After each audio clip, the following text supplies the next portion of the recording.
लगाए उसी से।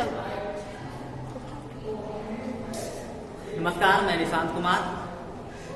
आज हम लोग जो है इस कार्बन चैप्टर का वीडियो पार्ट 3 लेके आ रहे हैं। सेकेंड पार्ट तक तो हम लोग कर चुके थे, जिसमें हम कार्बन के बारे में बेसिक बातें बता रहे थे। आज जो होगा वो हम आपको सारी बातों को रिवीजन कराते हुए आगे की तरफ चलेंगे। बस आप लोग से कहना यही है कि ज़्यादा आपका टाइम वेस्ट करेंगे नहीं, डायरेक्ट पढ़ाने पर हम आ जाएंगे। कहना यही है कि यदि आपको अच्छा लगता है तो आप जो है शेयर, सब्सक्राइब, लाइक्स करते रहिए। जहां तक हो सके आप अपने फ्रेंड को भी मदद कीजिए, और अपने फ्रेंड को मदद कीजिएगा तो उसके बाद क्या होगा, मेरा भी मदद होगा। और जितना सब्सक्राइबर बढ़ेगा हम आप लोग के लिए उतना करेंगे। चलिए आते हैं हम अपने चैप्टर पे ना।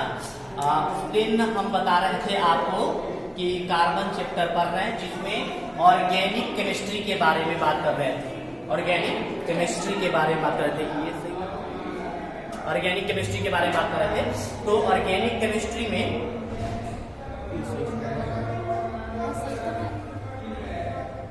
सही है में बात कर रहे थे। हम आपको थोड़ा सा रिवीजन करते हैं। छोड़ दीजिए, आप कैमरा को नहीं देखिए, आईना करके मुंह बबलू नहीं था करके नहीं देखिए, देखिए इधर नहीं।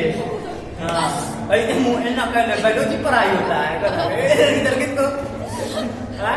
देखिए क्या होगा कि ऑर्गेनिक केमिस्ट्री के बारे में पढ़ा रहे थे ना।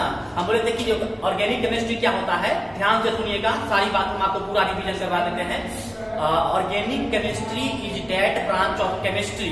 ध्यान में देना बात को। Organic chemistry is that branch of chemistry in which we study about the carbon and its compounds. बताए थे ना, सुनाइए, आपको याद है?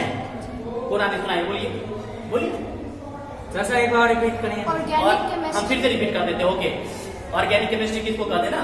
Organic chemistry is that branch of chemistry in which we study about the carbon and its compounds. बताइए।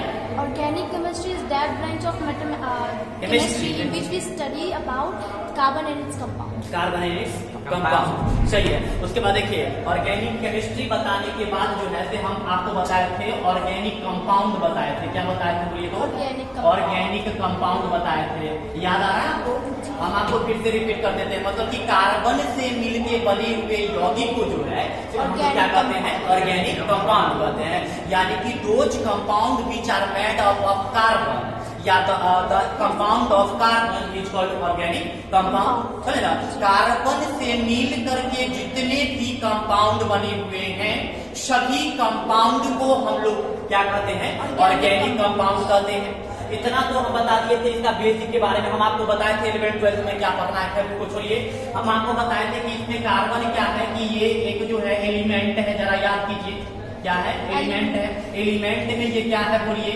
Non metal है। क्या है बोलिए तो? नॉन मेटल है। इसका कार्बन का एटॉमिक नंबर क्या होता है? 6 होता है। 6 एटॉमिक नंबर होने के कारण समझे ना, इसमें इलेक्ट्रॉन की संख्या कितना है? 6। और प्रोटॉन की भी संख्या कितना है? 6। और न्यूट्रॉन की भी संख्या कितना है? 6 है। बात समझे ना? Don't be wrong. हाँ हेलो, कहे वैसे बोलता है।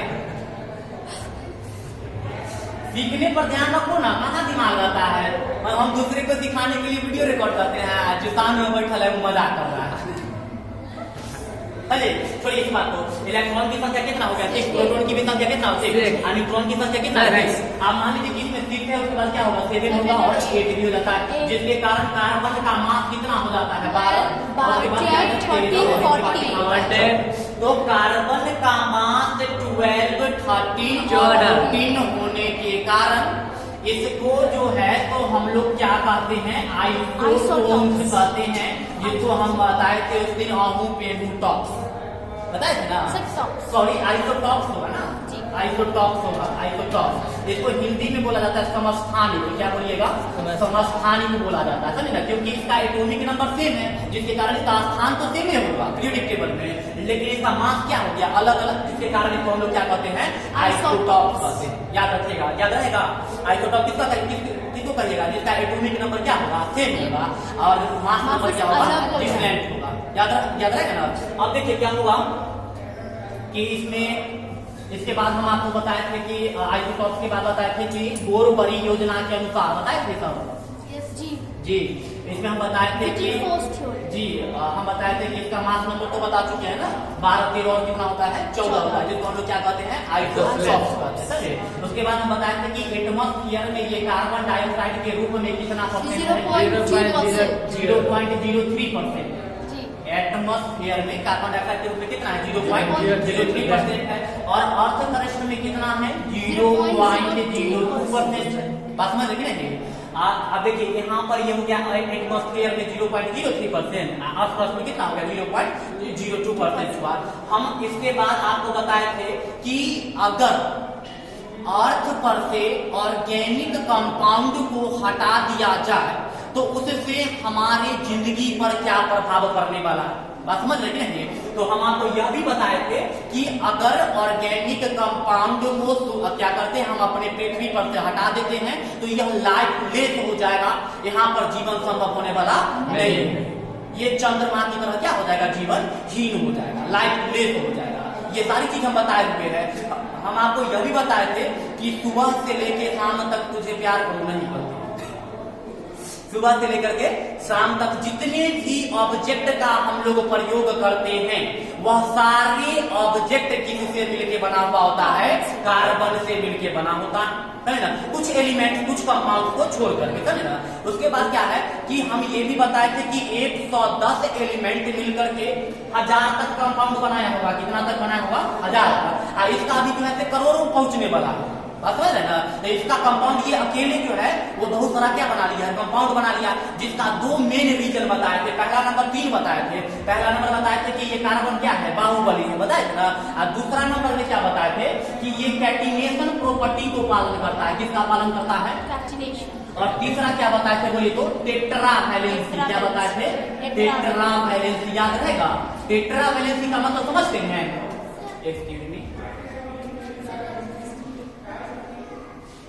टेट्रा वैलेंसी समझते हैं? टेट्रा वैलेंसी मतलब उसका वैलेंसी कितना होना चाहिए?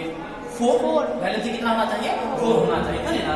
आज हम आपको अच्छा यह बात भी आपको हम बता दिए थे कि कार्बन जो होता है वह कभी भी आयनिक बॉन्ड नहीं बनाता। बताए थे ना? यह जब भी बनाता है तो कौन सा बॉन्ड बनाता है? कोवैलेंट बॉन्ड बनाता है। दूसरी नंबर हम आपको बताए थे विटल फोर्स थ्योरी, याद कीजिए, बताए थे। हम बोले थे 1815 में कौन सा वैज्ञानिक आया था? बोलिए। बर्जेलियस। इन्होंने क्या बताया कि ऑर्गेनिक कंपाउंड का फॉर्मेशन जो है वह लेबोरेटरी में नहीं किया जा सकता है। जब भी इसका निर्माण होगा तो वो कहां पर होने वाला है? ह्यूमन बींग्स नहीं कर सकते, लिविंग बींग्स कर सकते, क्योंकि पेड़ पौधा में भी तो होता है ना, समझे ना। पेड़ पौधा में भी, इसीलिए हम क्या कर सकते हैं? लिविंग बींग्स में हो सकता है, समझे ना। ये 1815 में किसने दिया था? बर्जेलियस ने। इन्हीं का एक स्टूडेंट कौन आया था? बोलिए। उसने क्या किया? 1828 में क्या कर दिया? अमोनियम साइनेट को गर्म किया था। किसको गर्म किया था? अमोनियम साइनेट का जरा बोलिए, सूत्र बोलिए तो? NH4 और क्या है? CNO है। बात समझ रहे ना? इसको जो है गर्म कर दिया था और क्या बना लिया था? NH2। क्या बनाया था? बोलिए तो? NH2 carbon double bond oxygen, और क्या बनाया था? NH2 बनाया था। बात समझ में आ रहा है आपको? ये किसका फॉर्मूला है? यूरिया का, समझे ना। और एक बात और, ह्यूमन बींग्स जो होता है, ह्यूमन बींग्स के यूरिन में 2% यूरिया होता है। याद रखिएगा। ह्यूमन बींग्स को थोड़ा सा बोलने में भद्दा तो जरूर लगता है, लेकिन जो जानकारी है वो हम आपको दे रहे हैं बस, कि ह्यूमन बींग्स का जो यूरिन होता है उसमें कितना % यूरिया होता है? 2% यूरिया होता है, समझे ना। अब यूरिया का प्रयोग और न प्रयोग क्या था वो हम आपको पिछले वीडियो में बता चुके हैं, इसलिए बार बार उस बात को रिपीट करना जरूरी नहीं। अच्छा ना समझे? यहीं तक बताए। हाँ, एक और बताए थे, कोलबे भी तो किया था। कोलबे किसका किया था? बोलिए तो? एसिटिक एसिड का बताया था। कोलबे किसका किया था? एसिटिक एसिड का निर्माण कर दिया था। इसीलिए वो क्या हो गया? फ्लॉप हो गया। कौन फ्लॉप हो गया? विटल फोर्स थ्योरी समाप्त हो गया। बात समझ रहे हैं ना? जी, विटल फोर्स थ्योरी क्या हो गया? समाप्त हो गया। अब बात आता है कि ऑर्गेनिक कंपाउंड जो है वह कोवैलेंट कंपाउंड ही क्यों बनाता है? आयोनिक बॉन्ड क्यों नहीं बनाता? हम आपको थोड़ा सा आयोनिक बॉन्ड बता देते हैं। इलेक्ट्रॉन के ट्रांसफर से जो कंपाउंड बनता है या इलेक्ट्रॉन के ट्रांसफर से जो बॉन्ड बनता है उस बॉन्ड को हम लोग क्या कहते हैं, आयोनिक बॉन्ड कहते हैं। बात हमारी समझ है कि नहीं। इलेक्ट्रॉन के ट्रांसफर से जो बॉन्ड बनता है उस बॉन्ड को हम लोग क्या कहते हैं, आयोनिक बॉन्ड कहते हैं। याद रहेगा। इलेक्ट्रॉन के शेयरिंग से जो कंपाउंड बनता है या जो बॉन्ड बनता है उस बॉन्ड को हम लोग क्या कहते हैं, कोवालेंट बॉन्ड कहते हैं। मैंने बताया था कि कार्बन का वैलेंस इलेक्ट्रॉन कितना होता है, 4 होता है। देखिए कार्बन का ये एटॉमिक नंबर कितना है, 6 है। आप अगर बोर-बरी स्कीम के अनुसार से इसका इलेक्ट्रॉनिक कॉन्फ़िगरेशन लिखिएगा तो इसका होने वाला है कितना, 2 और कितना 4, समझे ना। तो 2 और 4, तो इसका जो है लास्ट सेल में कितना इलेक्ट्रॉन हो गया, 4 इलेक्ट्रॉन हुआ, 1 2 3 और 4। अब जब भी इसको कंपाउंड बनाना होगा तो उसी से बनाएगा जो इसको 4 इलेक्ट्रॉन देगा या फिर 4 इलेक्ट्रॉन क्या करेगा, लेगा। लेकिन न तो कोई 4 इलेक्ट्रॉन दे सकता है और न कोई 4 इलेक्ट्रॉन ले सकता है। तो ये कंपाउंड कब बनाएगा, शेयरिंग में बनाएगा। बात समझ रहे नहीं, किसमें बनाएगा, ये शेयरिंग में बनाएगा, समझे ना। तो इसीलिए आप याद रखिएगा कार्बन कौन सा कंपाउंड बनाता है, कोवालेंट कंपाउंड। कौन सा कंपाउंड बनाएगा, कोवालेंट कंपाउंड। ये कोवालेंट कंपाउंड किससे बने होते हैं, कोवालेंट बॉन्ड से बने होते हैं। और कोवालेंट बॉन्ड फिर किससे बने होते हैं, शेयरिंग ऑफ इलेक्ट्रॉन। यानी कि वेन या फिर ऐसे कह सकते हैं the bond, the chemical bond which is formed by the sharing of electron. याद कीजिए कोवालेंट बॉन्ड किसको कहेंगे, the chemical bond which is formed by the sharing of electron is called covalent bond. याद रहेगा। फिर से हम एक बार रिपीट कर देते, सुन लीजिएगा। The chemical bond which is formed by the sharing of electron is known as what, covalent bond. और कोवालेंट बॉन्ड से जो कंपाउंड बनता है उसको क्या कहिएगा, कोवालेंट कंपाउंड कहते हैं। याद रहेगा। सुनाइएगा कोई आदमी, कितने आदमी सुना सकते हैं, हाथ खड़ा कर दीजिए, नहीं सुनेंगे, खाली हाथ खड़ा कर दीजिए। ये कितने आदमी को याद होगा, नहीं याद होगा कम। फिर से बोल देते हैं, the chemical bond which is formed by the sharing of electron. The chemical bond which is formed by the sharing of electron is called covalent bond. याद रहेगा। देखिए कोवालेंट बॉन्ड 3 प्रकार के होते हैं। कितने प्रकार के होते हैं, 3 प्रकार के। Types of covalent bond, types of covalent bond. याद रहेगा। 1 नंबर में आ जाता है सिंगल कोवालेंट बॉन्ड। क्या आता है बोलिए, तो सिंगल कोवालेंट बॉन्ड आएगा 1 नंबर में, बोलिए प्लीज, सिंगल कोवालेंट बॉन्ड। और दूसरा नंबर में बोलिए double covalent bond, double covalent और क्या होगा, बॉन्ड। और 3 नंबर में देखिएगा ट्रिपल कोवालेंट बॉन्ड। बात समझ में आ रहा है, बोलिए तो कोवालेंट बॉन्ड कितने प्रकार के होते हैं, 3 प्रकार। मतलब हम एक पूछे आप 3 बता दीजिए ना, ठीक है, कोई बात नहीं। इसको हिंदी में इसको एकल सहसंयोजक बंधन बोलते हैं, इसको द्विक सहसंयोजक बंधन बोलते हैं, और इसको क्या बोलते हैं, त्रिक सहसंयोजक बंधन बोलते हैं। नहीं समझ रहे, सिंगल बॉन्ड की जगह पर एकल लगा देना, एकल सहसंयोजक बंधन, द्विक सहसंयोजक बंधन, त्रिक सहसंयोजक बंधन। सॉरी, तो यहाँ पर हमको ट्रिपल लिखना चाहिए। क्या लिखेंगे, ट्रिपल। याद रहेगा ना जी। पहला बोलिए तो कौन सा है, पहला ही बोलिएगा, सिंगल कोवालेंट बॉन्ड। दूसरा बोलिए तो डबल कोवालेंट बॉन्ड। और ट्रिपल कोवालेंट बॉन्ड। ना ये तो हम ही बोल दिए, ट्रिपल आसान हो गया ना। ठीक है, देखिए ये होता क्या है, तो जब कोई भी एटम आपस में कंबाइन करता है, बात समझ रहे ना, जब कोई भी एटम आपस में कंबाइन करता है तो उस समय में जो कंपाउंड बनता है, समझे ना, तो क्या होता है, शेयरिंग करके जो बनता है तो उसको कोवालेंट कंपाउंड कहते हैं। और जब एक इलेक्ट्रॉन का पेयर होगा, कितना का पेयर होगा, जब एक इलेक्ट्रॉन का शेयरिंग होगा और उस समय में जो कंपाउंड बनता है या जो बॉन्ड बनता है उस बॉन्ड को आप लोग क्या करिएगा? Single covalent bond. जैसे कि इधर देखिए हम आपको एक एग्जाम्पल देते हैं, मान लेते हैं यहाँ पर ले लेते हैं हाइड्रोजन ले लेते हैं, H2 ले लीजिए।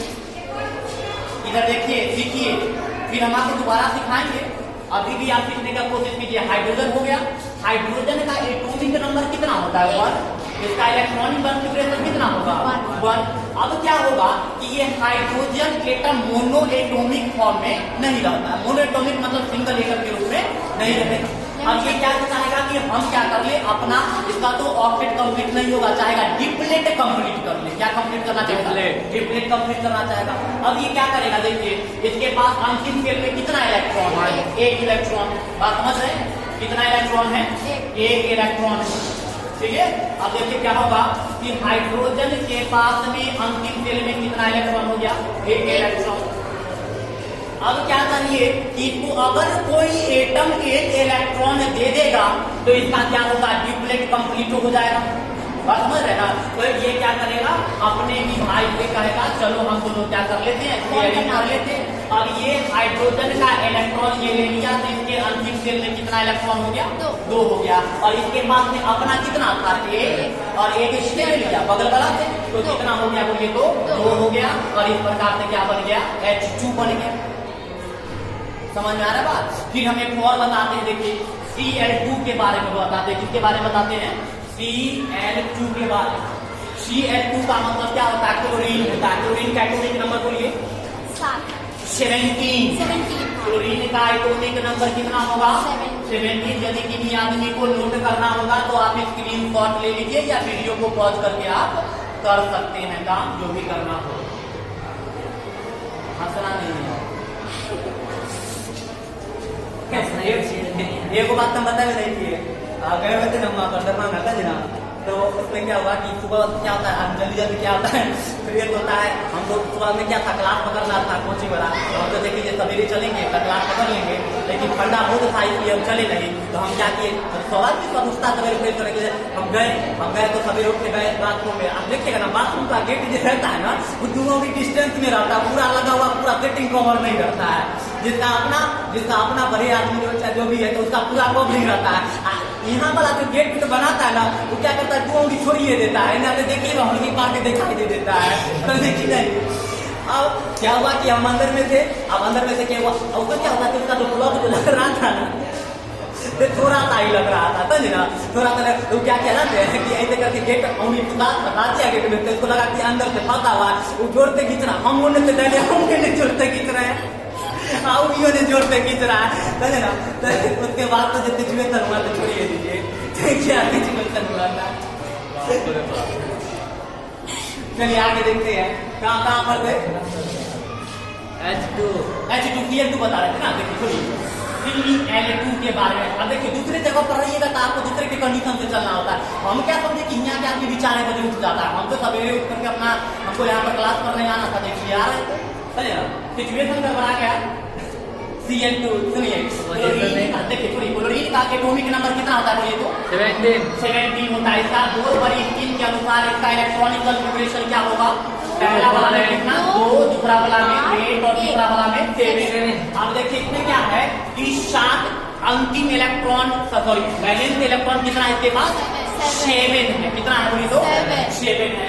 अब देखिए क्या होगा कि इसको अपना ऑक्टेट कंप्लीट करने के लिए कितना इलेक्ट्रॉन चाहिए, 1 इलेक्ट्रॉन चाहिए, याद रखिएगा, क्योंकि 5 के मीटर में है 1 इलेक्ट्रॉन नहीं लेगा, इसका कितना कंप्लीट हो जाएगा, 8 ऑक्टेट कंप्लीट हो जाएगा। देखिए कैसे करता है, क्लोरीन यहाँ पर आ गया, इसके पास कितना है बोलिए तो 7 है।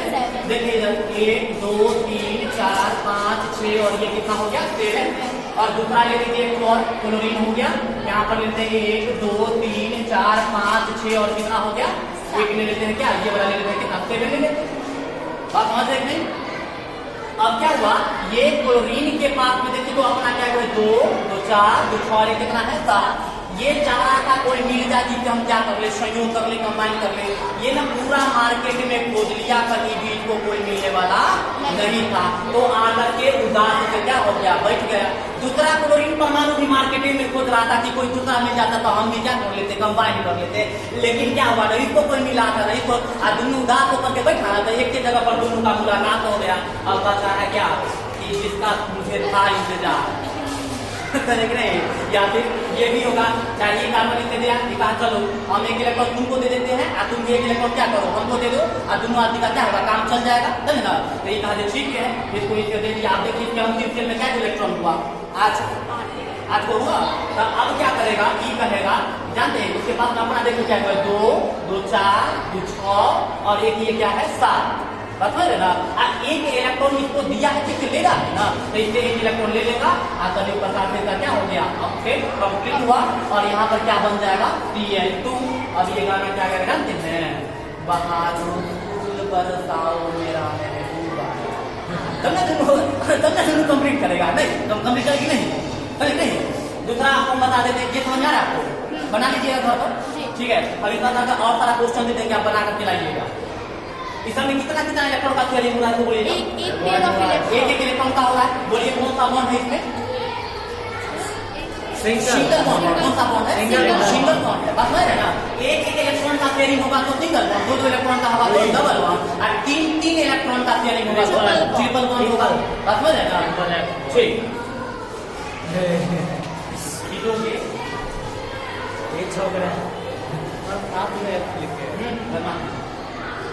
देखिए इसके बाद क्या होता है, एक और हम आपको बता देते हैं, डबल वाला, पहले सिंगल वाला ही और बता देते हैं, पहले कार्बन टेट्राक्लोराइड को बता देते हैं, कार्बन टेट्राक्लोराइड, समझे ना। इसमें टेट्रा इसलिए बोलते हैं कि क्लोरीन क्या ग्रुप है, 4, एक कार्बन है तो क्या कार्बन, 4 के लिए क्या टेट्रा, क्लोरीन के लिए क्या क्लोराइड, तो क्या बन जाएगा बोलिए, तो कार्बन टेट्राक्लोराइड, याद रहेगा। इधर देखिए ये क्या कहते हैं, सिंगल बॉन्ड का सबसे बड़ी एग्जांपल है ये कार्बन टेट्राक्लोराइड। देखिए आप जानते हैं कि कार्बन का वैलेंस इलेक्ट्रॉन कितना होता है, बोलिए तो वैलेंस इलेक्ट्रॉन, कार्बन का वैलेंस इलेक्ट्रॉन कितना होता है, 4। कितना होता है, 4। अब देखिए 1 2 3 और 4, इसको अपना ऑक्टेट कंप्लीट करने के लिए कितना इलेक्ट्रॉन चाहिए, 4 इलेक्ट्रॉन चाहिए। अब ये जो है कार्बन किसको कहेगा, क्लोरीन को, चाचा ये किसको कहेगा, क्लोरीन को ना। अब चाचा यहाँ पर आएंगे, कौन आ जाएगा, क्लोरीन यहाँ पर आया। क्लोरीन के अंतिम सेल में कितना इलेक्ट्रॉन आप जानते हैं, 7 इलेक्ट्रॉन होता है। अब यहाँ पर ये आएंगे, कहेंगे चलिए 1 2 3 4 5 6 और ये क्या हुआ 7। अब क्लोरीन के पास में अपना क्या है, 7 को, वो कार्बन से ले लेगा तो 8 को। देखिए कंप्लीट हुआ क्लोरीन का, पता है। एक क्लोरीन आया तो इससे तो कोई फर्क ही नहीं पड़ा, कार्बन का अपना क्या होगा 4 गो, एक क्लोरीन वाला लेगा तो क्या होगा 5 गो होगा, पता है ना। तो ये कहेगा तो 10 को क्लोरीन कहेगा, ये चाचा आओ ना, तो हमको बुलाएगा धीरे धीरे, समझे। तो यहाँ पर क्या कर देगा, क्लोरीन को यहाँ पर ला देगा, और क्लोरीन का कितना